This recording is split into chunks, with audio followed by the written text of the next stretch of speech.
আহ, এত তাড়াহুড়ো করছো কেন? কাজটা মন দিয়ে শেখো। বাবার মতো যদি কাজটা না করতে পারো তো কি লাভ? তুমি তো এর জন্য ওভারটাইম পাবে, তা চিন্তার কি আছে? জীবনের টাকাটাই কি সব? এই আজকালকার ছেলেদের দোষ। পেটে যখন ভাত থাকবে না তখন হাউমা করে কাঁদবে, তারপর দয়া করে কেউ যদি মুখে একটু মুড়ি টুড়ি তুলে দেয় সেই ঠোঁটে বড় বড় বুলি। আপনার কথাটা ঠিক বুঝতে পারলাম না। আরে চাঁদির জুতো ছাড়া কেউ পুজবে না, এই বিক্রম মুখার্জি কেউ না। মন দিয়ে কাজ করো বাবা, অনেক টাকা কামাবে, অনেক। আসলে তোমরা সব শিক্ষিত ভ্যাগাবন, বুঝতেই চাও না।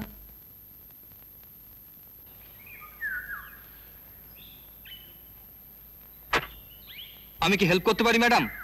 আরে রে রে রে রে রে রে দাও দাও দাও দাও দাও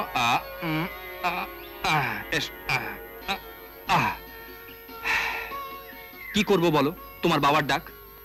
তুমি পড়েছো আমার প্রেমে, আর তোমার বাবা পড়েছেন আমার কাজের প্রেমে। রবিবারে ওরে হয়নি, ছাড়তেই চান না। এই কাজ সেই কাজ, তারপর মারলাম এক টুপি।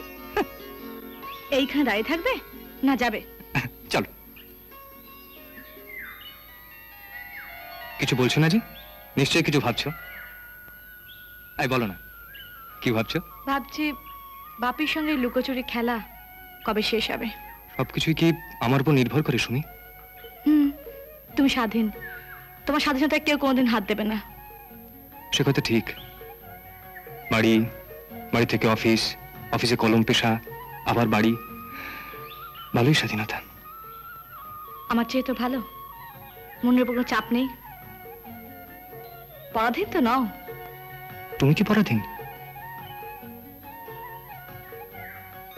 সব ঠিক হয়ে যাবে, তুমি দেখো, সব ঠিক হয়ে যাবে।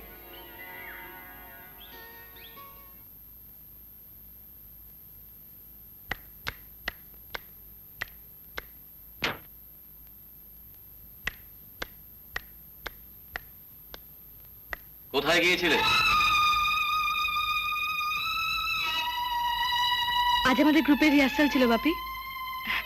আমি তো তোমার মত নেই গ্রুপ থিয়েটারে অভিনয় করছি। হ্যাঁ তা করছো, কিন্তু তোমাদের গ্রুপে কি আজকাল এই সাজগোজের রিহার্সাল হয় নাকি? তোমার কথা অর্থ ঠিক বুঝতে পারলাম না। এত সাজগোজ তো ভালো নয় মা। ও এই কথা, তুমি তো জানো বাপি, সাজগোজ আর গ্রুপ থিয়েটার এই আমার ভালোবাসা।